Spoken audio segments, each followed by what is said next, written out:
Siyempre, pagkatapos ng kainan, dapat may panghimagas. Dito sa Pampanga, may sariling version sila ng dessert na maha blanca. Ang tawag dito, tibok-tibok.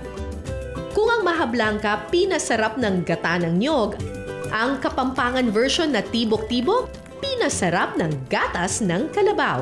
So, ayan, paano po ba ang pagbagatas ng kalabaw? Unang-una po, ma'am, preparation po. Number 1, kailangan malinis po yung ginagatasan para more safe po yung ating mga customer. Oo nga, syempre, i-consume natin yan eh. So, sir, matanong ko lang po ha, ano pangalan ng ating Brazilian cat? Ay, pinangalanan po namin ng Carla. Hi, Carla!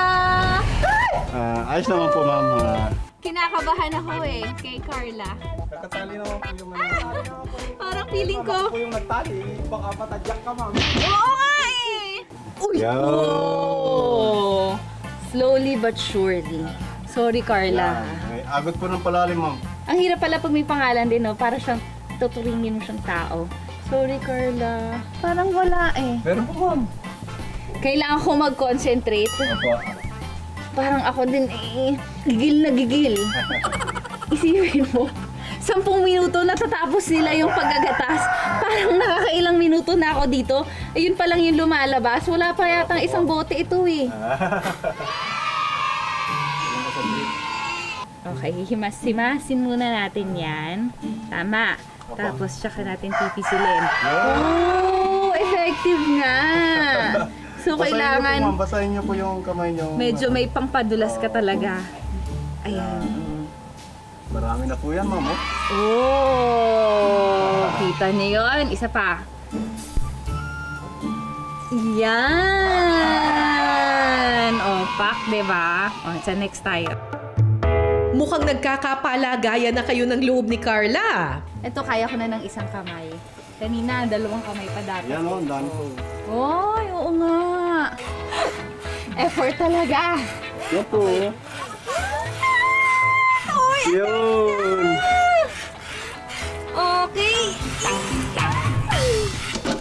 Ayan! So, meron na tayong 3.5 bottles at pwede na natin tong gawing pang tibok-tibok din. Opo. The best po sa tibok-tibok yan, ma'am. Okay. Yung kalabaw. Excited na ako! Pwede bang tikman din ito? Opo. Naku, wag mo ubusin, Jensel. Gagawa pa kayo ng tibok-tibok. Parang wala masyadong ano, no? Lalo- Very fresh lang talaga siya. Natural lang yung lasa niya. Okay, thank you po. Inuwi na.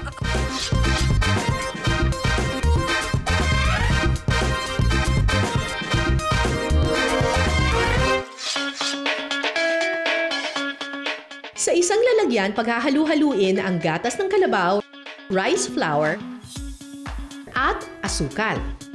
Tanong ko lang ate, bakit hindi pa ata natin nire-ready yung ating kalan? Opo, haluin po muna po natin to. Kapag natunaw na ang asukal at rice flour, Ayan, pwede nang ilagay. pwede na itong isalang sa kalan. Tapos haluin pa rin po natin siya para hindi po siya mabuo sa ilalim. Okay. Walang tigil itong hahaluin hanggang sa lumapot ang mixture. Ayan na yung nagiging itsura niya. Parang ito na yung magiging base ng ating tibok-tibok. Kapag malapot na ang mixture, pwede na itong hanguin sa lalagyan Yan. Mapasok. Sige lang.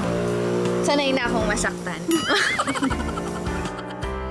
at saka ilagay ang toppings na latik.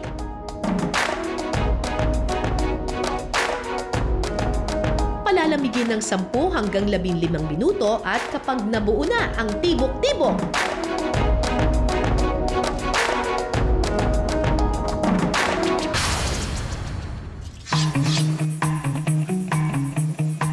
Grabe, no? Amoy na amoy. Ang bango.